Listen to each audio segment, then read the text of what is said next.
ভাবি কি হয়েছে? বিছানায় শুয়ে কাঁদছিলাম, হঠাৎ হিয়ার কণ্ঠ শুনে তাড়াতাড়ি চোখের পানি মুছে নিলাম। অয়ন আর হিয়া এসেছে। তোমার সাথে আমাদের কথা আছে।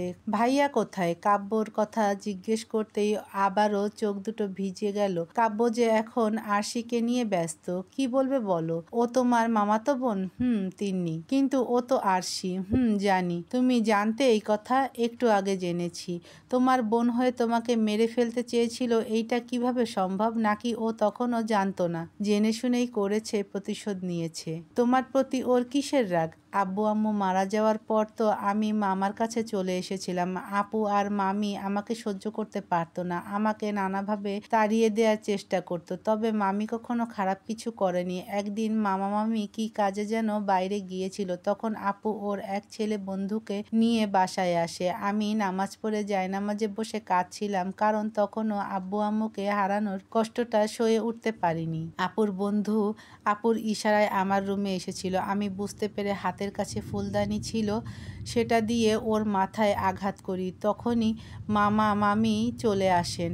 আপু মামা মামিকে ভুল বুঝায় যে আমি নাকি এই ছেলেকে বাসায় এনেছিলাম, আর আপু দেখে ফেলাতে মিথ্যে বলে ছেলেটার মাথায় আঘাত করেছি। সেদিন মামা মামি আপুর কথা বিশ্বাস করেননি। আপুকে মামা কয়েকটা থাপ্পড় দিয়ে বাসা থেকে বেরিয়ে যেতে বলেছিলেন। আপু সেদিন বাসা থেকে বেরিয়ে গিয়েছিল আর বাসায় ফিরে যায়নি। পরে অবশ্য আমরা আপুকে অনেক খুঁজেছি। সেদিনের প্রতিশোধ আপু আমার বাচ্চাটাকে খুন করে নিল।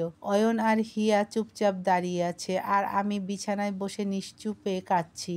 এত কষ্টের পর কাব্যকে পেয়েছিলাম, আর এখন কাব্যই কিনা আরশির। তার মানে সেদিন আরশি রাগ করে ভাইয়ার কাছে চলে এসেছিল? হ্যাঁ, আরশি তো এসে আমাদের বলেছিল ওর বোন নাকি ওকে মিথ্যা কলঙ্ক দিয়ে বাসা থেকে বের করে দিয়েছে।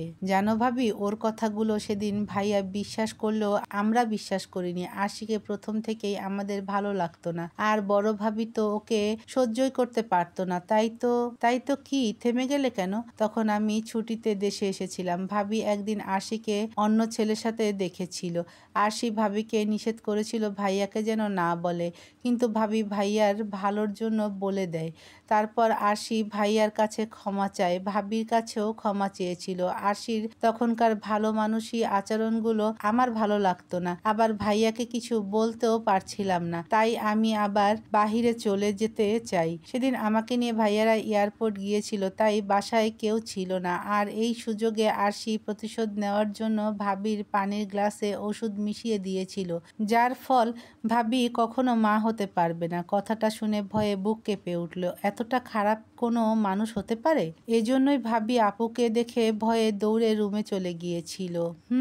অনেক জ্বালিয়েছে ও আমাদের। আবার বাসায় ঢুকেছে, কি না কি করে বসে। প্লিজ ভাবি, ওকে পুলিশে দাও। হিয়ার বিয়েটা হয়ে যাক, এখন এসব ঝামেলা করা যাবে না। আরশি কিন্তু খুব ডেঞ্জারাস মেয়ে, কখন কার কি ক্ষতি করে বসে ঠিক নেই। মুচকি হাসলাম। আর কি ক্ষতি করবে? আমার সবচেয়ে বড় দুইটা ক্ষতি তো ও অলরেডি করে ফেলেছে। প্রথম তো আমার বাচ্চাটাকে খুন করালো, আর এখন কাব্যকে কেড়ে নিল। হিয়া, আগামীকাল তোমার বিয়ে, প্লিজ তুমি এসব নিয়ে চিন্তা করো না।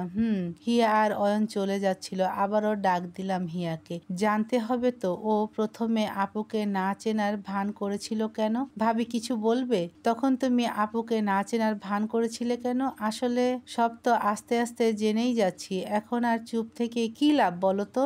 আর চুপ থাকা ঠিক হবে না ভেবেই তো তোমাকে জানাতে এসেছি।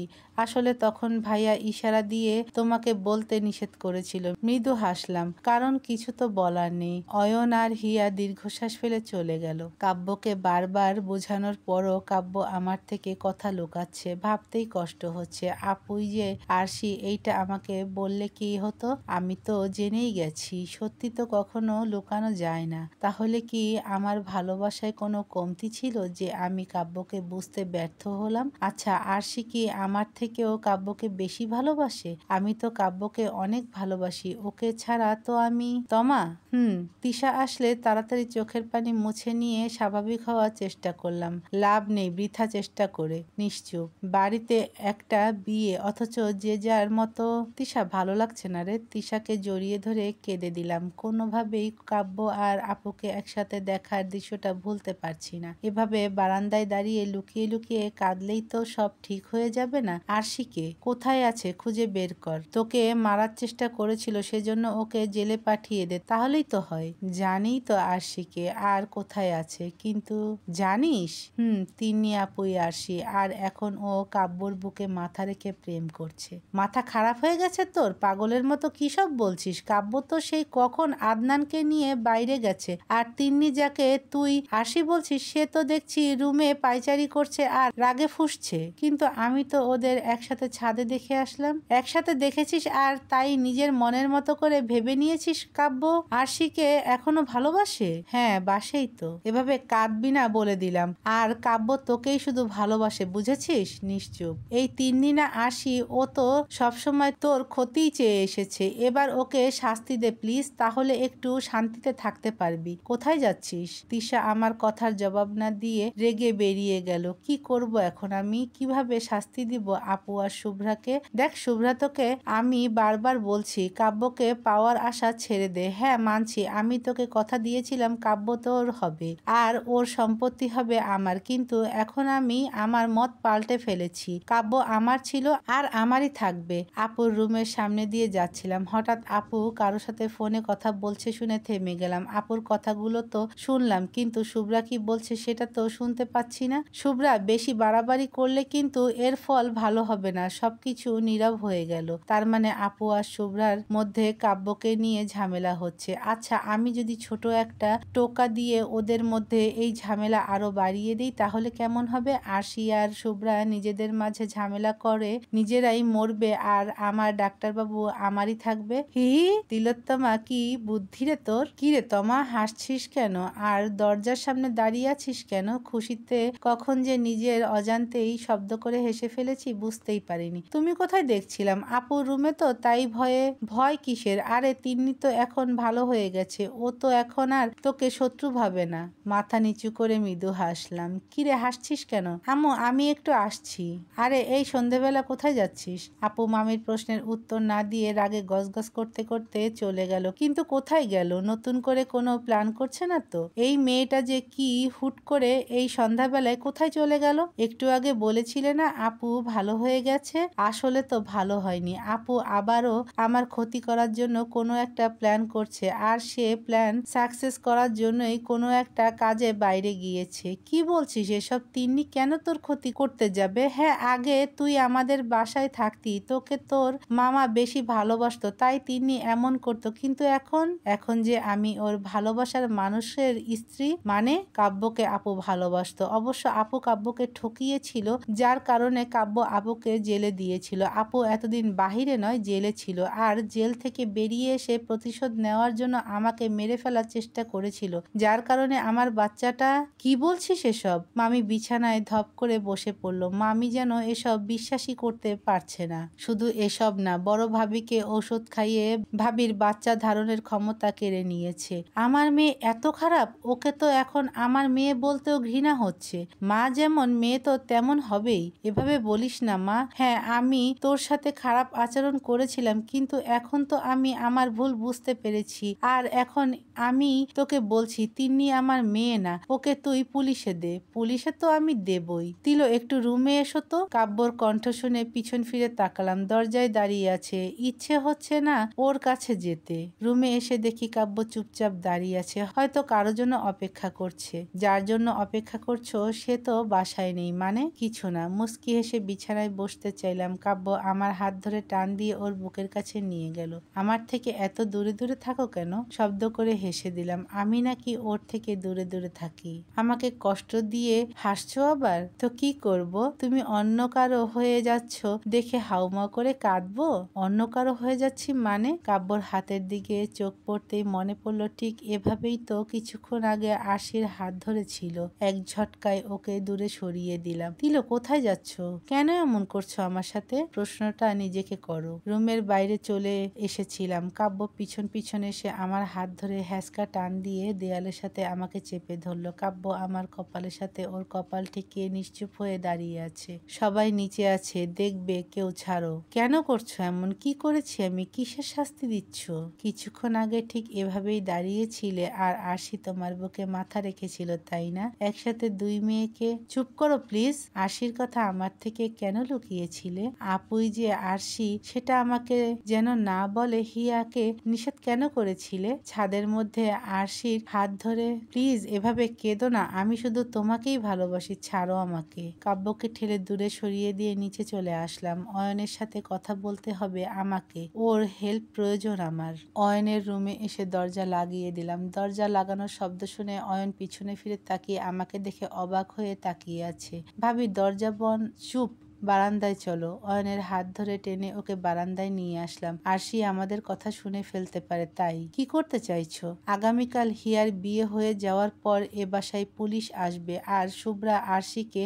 অয়ন আমার দিকে চোখ বড় বড় করে তাকিয়ে আছে দেখে থেমে গেলাম। অয়ন কি হলো? পুলিশ? হ্যাঁ, আর তুমি সেই ব্যবস্থা করবে। ওকে। অয়নের রুম থেকে বেরিয়ে আসছিলাম, আবারও পিছন ফিরে তাকালাম। আমি তাকিয়ে আছি দেখে অয়ন ভ্রু কুঁচকিয়ে জিজ্ঞেস করলো, কি? এ বাসায় যদি আমি না থাকি তাহলে যেন আগামীকাল শুভ্রা আর আরশিকে পুলিশে দেওয়া হয়। মানে? ভাবি শোনো। অয়নের ডাকে না দাঁড়িয়ে চলে আসলাম। সত্যি এ বাসা থেকে চলে যাব, আর পারছি না। রুমের দরজায় ধাক্কা দিতেই দরজা খুলে গেল। ভিতরে তাকিয়ে যা দেখলাম আমার মাথা ঘুরে গেল। কোনো রকমে দরজাটা চেপে ধরে নিজেকে সামলে নিলাম। আমাকে দেখে আরশি, কাব্য দুজনেই আলাদা হয়ে গেল। আলাদা হওয়ার তো কোনো প্রয়োজন ছিল না। দুজনকে একে অপরের বুকে দেখতে ভালোই তো লাগছিল। তিলো, আমার কথা শোনো। কাব্য এগিয়ে আসছে দেখে কাব্যর পিছনে তাকালাম। আরশি হাতের তালু দিয়ে তাড়াতাড়ি ওর ঠোঁট দুটো মুছে নিল। আপু, ওহ সরি আরশি। হাতের তালু দিয়ে মুছলে হয়তো ঠোঁটের চারপাশে ছড়িয়ে যাওয়া লিপস্টিক মুছে যাবে, কিন্তু তিলো তুমি যা ভাবছো তা কিন্তু নয়। ও তাই বুঝি? কিন্তু আমি তো কিছু ভাবিনি, সবকিছু তো আমার চোখের সামনেই হলো। আর তোমার শার্টে লেগে থাকা লিপস্টিকই তো প্রমাণ। কাব্য নিজের শার্টের দিকে অবাক হয়ে তাকালো, যেন ও কিছুই জানেই না। তোমার তিলোর ঠোঁটে আজ গোলাপি লিপস্টিক, অথচ তোমার শার্টে লাল লিপস্টিক লেগে আছে। খুব অদ্ভুত, তাই না? আর দেখো, আশ্চর্যজনকভাবে আরশির ঠোঁটে আজ লাল লিপস্টিক। কাব্য, আমি আসছি। আপু রুম থেকে বেরিয়ে যেতেই কাব্য আমার কাছে আসলো। তিলো, তুমি যা ভাবছো তেমন কিছু। ঠাস করে একটা থাপ্পড় দিলাম কাব্যর গালে। ও গালে হাত দিয়ে চুপচাপ দাঁড়িয়ে আছে। তোমার সাহস হয় কি করে আরশিকে আমার রুমে নিয়ে এসে এসব নোংরামি করতে? কাব্য আমার কথার কোনো জবাব না দিয়ে চোখের পানি মুছতে মুছতে রুম থেকে বেরিয়ে গেল। বিছানায় শুয়ে শুয়ে কাঁদছি আর বারবার ঘড়ির দিকে তাকাচ্ছি। কাব্য এখনো রুমে আসছে না, রাতের খাবারও খেলো না। বাসায় এত মেহমান, সবাই তো ওকে খুঁজছে মনে হয়। এভাবে থাপ্পড় দেওয়াতে হয়তো রাগ করে বাসায় আসছে না, কিন্তু আমি কি করব?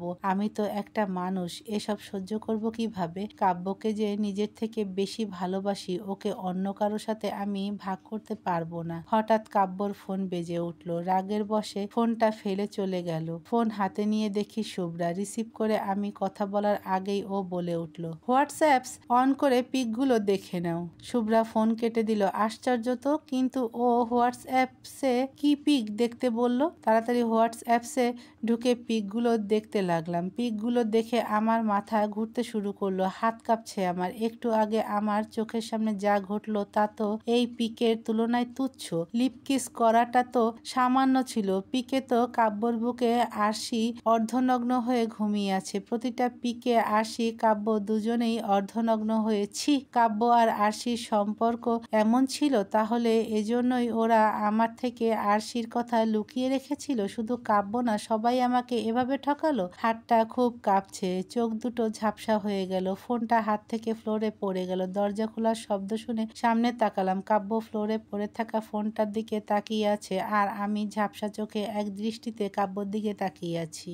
ঝাপসা চোখ দুটো মুছে নিয়ে রুম থেকে বেরিয়ে আসতে চাইলাম, কিন্তু কাব্য দরজায় দাঁড়িয়ে আছে, বেরোতেই দিচ্ছে না। কাব্যর দিকে রাগী চোখে তাকালাম। ও আমার দিক থেকে চোখ ফিরিয়ে নিল। ইচ্ছে হচ্ছে ওকে ধাক্কা দিয়ে ফেলে দেই, কিন্তু তাল সামলাতে না পেরে যদি পড়ে গিয়ে ব্যথা পায়। আমার ফোন ফ্লোরে কেন? দরজা থেকে সরো। আমি কিছু একটা জিজ্ঞেস করেছি। ফোনটা হাতে নাও, তাহলেই বুঝতে পারবে। সরো এখন দরজা থেকে। কোথায় যাবে তুমি? যেখানে খুশি, আমিও যাব তোমার সাথে। তুমি তোমার আরশির কাছে যাও। আর যদি কখনো আমার আরশি বলেছ তাহলে কিন্তু কি করবে? হ্যাঁ, আরশির হাত ধরে রাখতে পারো, দোষ হয় না। আরশি তোমার বুকে মাথা রাখলে দোষ হয় না। আরশিকে লিপ কিস করো, দোষ হয় না। আর আমি তোমার আরশি বললেই দোষ?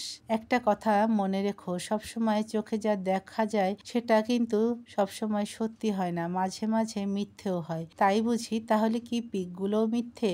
কোন পিক? নিজের ফোনে গিয়ে দেখো। ওকে ধাক্কা দিয়ে সরিয়ে দিলাম। এসব আর সহ্য হচ্ছে না। ভাবির রুমের পাশে দিয়ে যাচ্ছিলাম, হঠাৎ ফুঁপিয়ে ফুঁপিয়ে কান্নার শব্দ শুনে থমকে দাঁড়ালাম। কে কাঁদছে? এভাবে ভাবি নয় তো? দরজা খোলাই ছিল। রুমে এসে দেখি ভাবি বিছানায় শুয়ে কাঁদছে আর ভাইয়া মাথা নিচু করে সোফায় বসে আছে। ভাইয়া কি হয়েছে? কিছু না তো। ভাবি কাঁদছে কেন? নিশ্চুপ। ভাবি কাঁদছো কেন? ভাইয়া চুপচাপ রুম থেকে বেরিয়ে গেল। তাহলে কি ভাবি আপুয়ার সাথে ভয়ে কাঁদছে? ভাবি জোরে ধাক্কা দেওয়াতে ভাবি আমার দিকে তাকিয়ে আমার একটা হাত চেপে ধরে হাউমাউ করে কেঁদে দিল। আমি তো সব কষ্ট ভুলে গিয়েছিলাম। তাহলে আরশি কেন আবার ফিরে আসলো? কি চাই ও? ওর পাপগুলো ওকে এখানে টেনে নিয়ে এসেছে ভাবি। চিন্তা করো না, ওর করা পাপের শাস্তি ও পাবে। ভাবি চুপচাপ কেঁদে যাচ্ছে। ভাবি খাবে চলো, কাল হিয়ার বিয়ে। এখন আমরা যদি এভাবে যে যার মতো মন খারাপ করে থাকি তাহলে তো হিয়া কষ্ট পাবে, তাই না? হ্যাঁ চলো, তুমি যাও, আমি আসছি। শুভ্রার সাথে কথা বলা প্রয়োজন। যেভাবেই হোক শুভ্রাকে এই বিয়ের অনুষ্ঠানে আনতে হবে। উফ, দেখে চলতে পারো না? আমি রুমে ঢুকছিলাম আর কাব্য বের হচ্ছিল। কিভাবে যে ধাক্কা খেলাম দুজনে। মন কোথায় থাকে? চোখে দেখো না? আশ্চর্য, সামান্য বিষয়ে নিয়ে ও এত রেগে যাচ্ছে কেন? আমি না হয় দেখিনি, কিন্তু তুমি দেখোনি কেন?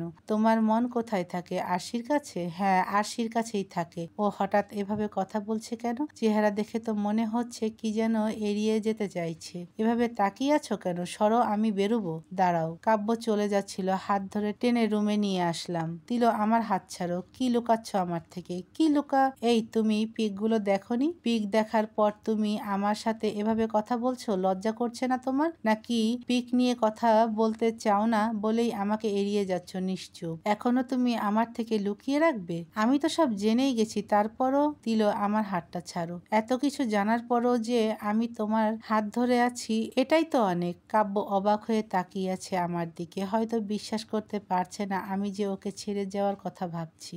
ভালোবাসি তো তোমাকে, তাই আর একটা সুযোগ দিতে চাই। আজ রাতটা তোমাকে সময় দিলাম। ভাবো কি করবে তুমি? আমাকে সবকিছু বলে ওই আরশিকে নিজের জীবন থেকে বিদায় করবে, নাকি আমাকে তোমার জীবন থেকে বিদায় করবে? তোমাকে বিদায় করব মানে? দিনের পর দিন অন্য একটা মেয়ের সাথে নোংরামি করবে। এসব দেখে তো আর আমি তোমার কাছে থাকতে পারবো না। হয় তুমি আরশিকে ছাড়ো, না হয় আমাকে ছাড়ো। আর হ্যাঁ, আরশিকে ছাড়লেই শুধু হবে না, ওকে তুমি নিজ হাতে পুলিশের কাছে তুলে দিবে। না হয় আমি তোমাকে ছেড়ে অনেক দূরে চলে যাব। মনে রেখো, সময় মাত্র আজ রাতটুকু। কাব্য চুপচাপ দাঁড়িয়ে আছে দেখে রুম থেকে বেরিয়ে আসলাম। কাব্যকে আজ একটা সিদ্ধান্ত নিতে হবে, না হলে আমি ওকে ছেড়ে অনেক দূরে চলে যাব।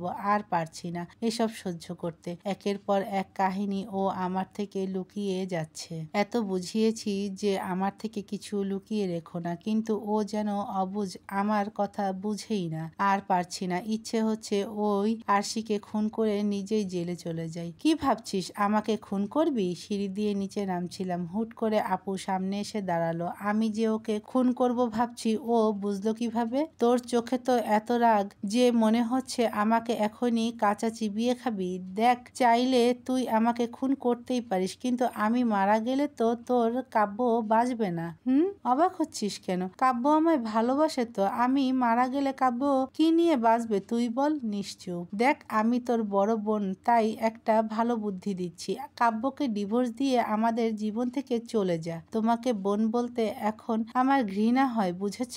কেন যে নষ্টা মেয়েদের মতো অন্য মেয়ের স্বামীকে নিয়ে টানাটানি করছো বুঝি না। আর কি যেন বললে? কাব্যকে যেন ডিভোর্স দিয়ে চলে যাই? হাসালে। শুভ্রাও এই চেষ্টা করেছিল, পারেনি। কারণ স্বামী স্ত্রীর বন্ধন একটি পবিত্র বন্ধন। এ বন্ধন কোনো নষ্টা মেয়ে ছিঁড়তে পারবে না। আর রইল, কাব্য কাকে বেশি ভালোবাসে? প্রমাণ চাও? কাব্য তোমাকে নাকি আমাকে বেশি ভালোবাসে? প্রমাণ হয়ে যাক, চলো আমার সাথে। আপুর হাত ধরে টেনে রান্নাঘরে নিয়ে আসলাম। অনেক রাত হয়েছে, বাসার সবাই ঘুমিয়ে পড়েছে, তাই প্রমাণ করাটা খুব একটা কঠিন হবে না। রান্নাঘরে কি করতে চাইছিস? তুমি তোমার হাত কাটবে, আমি আমার হাত কাটবো। দেখবো কাব্য আমাদের চেঁচামেচি শুনে কার কাছে ছুটে আসে। হা হা হা।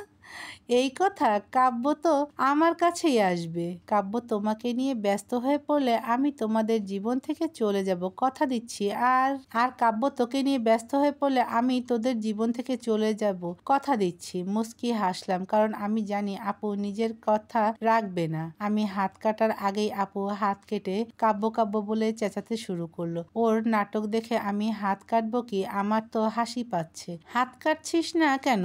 নাকি হেরে যাবি বলে ভয় পেয়েছিস? ফল কাটার চাকুটা নিয়ে হাতের তালুতে আস্তে একটা টান দিলাম। হাত থেকে রক্ত গড়িয়ে পড়ছে। যন্ত্রণায় চোখ দুটো বন্ধ করে দাঁড়িয়ে রইলাম। আশি, কি হয়েছে? এভাবে চেঁচাচ্ছ কেন?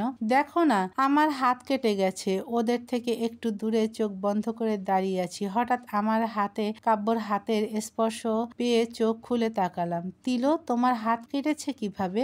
সামান্য কেটেছে, কিছু হবে না, ছাড়ো। কাব্য, আমারও তো হাত কেটে গেছে, তুমি আমাকে রেখে ব্যান্ডেজ করে নাও, না হয় আদনানকে ডেকে দিচ্ছি। ও তো ডক্টর, তো লাগবে না। আমি চাই তুমি আমার হাত ব্যান্ডেজ করে দাও। কাব্য কিছু না বলে আমাকে কোলে তুলে নিল। এক হাত দিয়ে কাব্যর গলা জড়িয়ে ধরে আরশির দিকে তাকিয়ে একটা চোখ টিপ দিলাম। রাগে গজগজ করা আরশির মুখটা এখন দেখার মতো হয়েছে। কাব্য যত্ন করে আমার হাতে ব্যান্ডেজ করে দিচ্ছে, আর আমি বসে বসে ওকে এক দৃষ্টিতে দেখছি। আমাকে এত ভালোবাসে, তার উপর কেন যে আমার কথা শোনে না? এখন বলো তো, হাত কাটলো কিভাবে? কাটেনি তো, আমি কেটেছি। মানে? আরশি বলেছিল তুমি নাকি ওকে বেশি ভালোবাসো, তাই প্রমাণ করে দিলাম তুমি যে আরশিকে নয় আমাকে বেশি ভালোবাসো। কাব্য রেগে গিয়ে আমাকে থাপ্পড় দিতে চাইলো, কিন্তু হাতটা আবার নামিয়ে নিল। আমার দুগালে ওর হাত দিয়ে চেপে ধরে রাগী চোখে তাকিয়ে আছে আমার দিকে। আমি তোকে কতটা ভালোবাসি এইটা তোর হাত কেটে রক্ত ঝরিয়ে প্রমাণ করতে হয় নাকি? আমি তো তোকে আমার নিজের থেকে বেশি ভালোবাসি। শুধুমাত্র তোকে হারানোর ভয়ে আমি এত মিথ্যা বলি, আরশির কথা মতো চলি। কাব্যর হাত দুটো জোর করে আমার গাল থেকে সরিয়ে দিলাম। এত শক্ত করে ধরেছিল যে এখন কথা বলতে পারছি না। আরশির কথা মতো চলো মানে? কাব্য আমার হাঁপানো দেখে পানি এনে দিল। খাবো না পানি, আগে বলো আরশির কথা মতো তোমার কথা বলতে কষ্ট হচ্ছে, পানিটা খেয়ে নাও। পানি না খেলে কিছু বলবে না, তাই গ্লাসটা ওর হাত থেকে এনে পানি খেয়ে নিলাম। বিছানা থেকে উঠে কাব্যর সামনে এসে দাঁড়ালাম। এখন বলো, তুমি আরশির কথা মতো চলো কেন? আরশি কি তোমাকে কোনো কিছু নিয়ে ভয় দেখায়? না, এমনি বলেছি। তুমি বসো এখানে। কাব্য আমাকে এনে বিছানায় বসিয়ে দিল। ও ফ্লোরে বসে আমার কোলে মাথা রাখলো। আমার কাটা হাতটা ধরে ব্যান্ডেজের উপর একের পর এক চুমু খাচ্ছে। বলবে না তো তাহলে আমি চলে যাচ্ছি। বলবো না কখন বললাম? সকালে বলবো না কখন বললাম? সকালে বলবো, এখন ঘুমিয়ে পড়ো। দেখো রাত 2টা বাজে, সকালে তাড়াতাড়ি উঠতে হবে তো। আবার এড়িয়ে যাচ্ছ? কি শুনতে চাও? আমি কাকে ভালোবাসি, তোমাকে নাকি আরশিকে? আমার সবটুকু ভালোবাসা শুধু তোমার জন্য, আর আরশির জন্য আমার মনে শুধু ঘৃণা আছে। ছাদে আমি আরশির হাত ধরিনি, আরশি আমার হাত ধরেছিল। আমি ওকে কিস করিনি, ও জোর করে কিস করেছিল, আর ইচ্ছে করেই আমার শার্টে লিপস্টিক লাগিয়েছিল যেন তুমি আমাকে ভুল বুঝো। তাহলে ও যখন তোমার বুকে মাথা রেখেছিল তখন ওকে ধাক্কা দিয়ে সরিয়ে দাওনি কেন? কারণ আরশি। কাব্যর ফোন বেজে উঠল। নিশ্চয়ই আরশি, না হয় শুভ্রা। ফোন রিসিভ করো না, আমার কাছে দাও। জরুরি ফোন হতে পারে, রিসিভ করো না। কাব্য আমার কথা না শুনে একটু দূরে গিয়ে ফোন রিসিভ করলো। মনে তো হচ্ছে কোনো সমস্যা হয়েছে। তিলো, আমাকে হসপিটালে যেতে হবে। মানে কি? তুমি তো ছুটিতে আছো। ডক্টরদের কোনো ছুটি নেই, বুঝেছো? ইমার্জেন্সি থেকে ফোন এসেছে, যেতেই হবে। আদনানকে পাঠিয়ে দাও। কাব্য আমার কথা না শুনেই চলে গেল। সত্যি কি হসপিটাল থেকে ফোন এসেছিল, নাকি অন্য কেউ ফোন করেছিল? এত রাতে কাব্য বেরিয়ে গেল, খুব টেনশন হচ্ছে। ফোন করছি, ফোনটাও তো রিসিভ করছে না। আচ্ছা, একবার কি শুভ্রাকে ফোন করে দেখব, হয়তো এইটা ওর কোনো ছল। ফোনটা হাতে নিতেই দেখি আরশি ফোন করেছে। ও তো বাসায় আছে, তাহলে ফোন করছে কেন? হ্যালো? শুভ্রাকে ফোন করে লাভ নেই, মেয়েটা নিজের মাকে হারানোর ভয়ে ভালো হয়ে গেছে। মানে কি করেছো তুমি শুভ্রার আম্মুর সাথে? তেমন কিছু না, শুধু ভয় দেখিয়েছি। আশা করি শুভ্রা ভয় পেয়ে কাব্যকে ভুলে গেছে। আর কত নিচে নামবে তুমি? এখনো তো অনেক কিছু বাকি।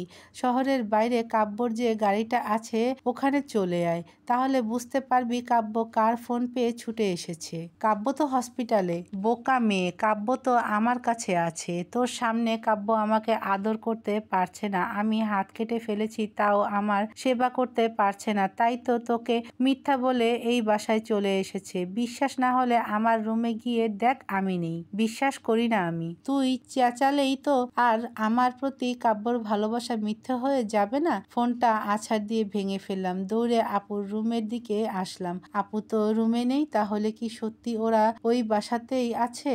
এত রাতে আমি যাব কিভাবে? অয়নের রুমে এসে ওকে ডেকে তুললাম। আমাকে ওই বাসায় যেতেই হবে। গাড়িতে বসে আছি। অয়ন ঘুমু ঘুমু চোখে গাড়ি চালাচ্ছে। একটু তাড়াতাড়ি চালাও না। কোথায় যাব সেটাই তো বলনি। শহরের বাইরে যে তোমাদের বাড়িটা আছে ওখানে। এত রাতে ওই বাসায় যাবে কেন? চুপচাপ চলো তো। ঠিক আছে।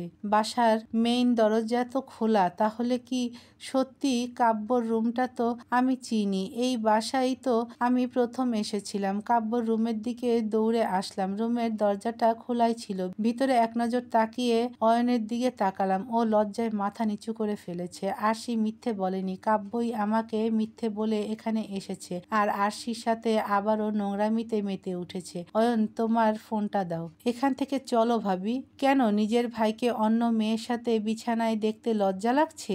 আগেও তো ওদের সম্পর্ক এমন ছিল আর সেটা তোমরা জানতে, কিন্তু আমার থেকে সবই লুকিয়ে রেখেছো। আমরা ভেবেছিলাম ভাইয়া তোমাকে পেয়ে ভালো হয়ে গেছে, কিন্তু ফোনটা দাও। ফোনটা দিয়ে কি করবে? ফোনটা দাও বলছি। আমি চেঁচিয়ে উঠতে অয়ন মাথা নিচু করে ফোনটা আমার হাতে দিল। কিছু পিক তুলে সেখান থেকে বেরিয়ে আসলাম। গাড়িতে বসে আছি। দূরের মসজিদ থেকে আজানের সুর ভেসে আসছে। এখন আর কান্নাও পাচ্ছে না। কাব্যর একের পর এক মিথ্যে আমাকে পাথর বানিয়ে দিয়েছে। অয়ন অপরাধীর মতো চুপচাপ গাড়ি চালিয়ে যাচ্ছে। অয়ন, এরপরও কি তুমি চাইবে আমি এই বাসায় থাকি? ভাবি, আমাদের ক্ষমা করে দিও। আমরা ভেবেছিলাম ভাইয়া ভালো হয়ে গেছে, তাই সবকিছু লুকিয়ে রেখেছিলাম। ছোট ভাই হিসেবে একটা হেল্প করবে বোনকে? বলো কি করতে হবে? বাসায় আর ফিরে যেতে চাই না। আমাকে এখানেই নামিয়ে দাও। ভাবি, সকাল হলে চলে যেও, আটকাবো না। প্লিজ, এখন পাগলামি করো না। ভোরের আলো ফুটতে বেশি সময় নেই। আমি ঠিক চলে যেতে পারবো। কিন্তু তুমি যাবে কোথায়? তা তো জানি না, কিন্তু ওই বাসায় আর ফিরে যেতে চাই না। আমিও চাই না ভাইয়ার মতো অমানুষের সাথে তুমি আর থাকো, কিন্তু তাই বলে বাসায় সবাই তোমাকে অনেক প্রশ্ন করবে, কিন্তু তোমার কোনো উত্তর দিতে হবে না। শুধু ফোনে থাকা পিকগুলো ওদের দেখিয়ে দিও। গাড়ি থামাও এখন। কিন্তু আমিও যাব তোমার সাথে।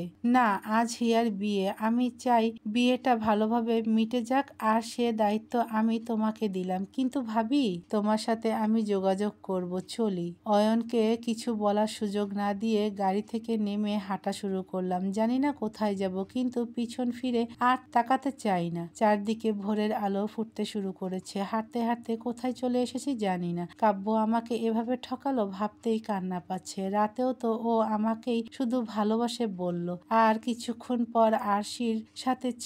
যদি নিজেকে শেষ করে দিতে পারতাম তাহলেই হয়তো ভালো হতো। রাস্তার মাঝখান দিয়ে এলোমেলো পায়ে হাঁটছিলাম। হঠাৎ কোথা থেকে একটা গাড়ি এসে ধাক্কা দিয়ে ফেলে দিল আমাকে। নিজেকে শেষ করে দেওয়ার ইচ্ছাটা হয়তো পূরণ হওয়ার সময় হয়ে গেছে।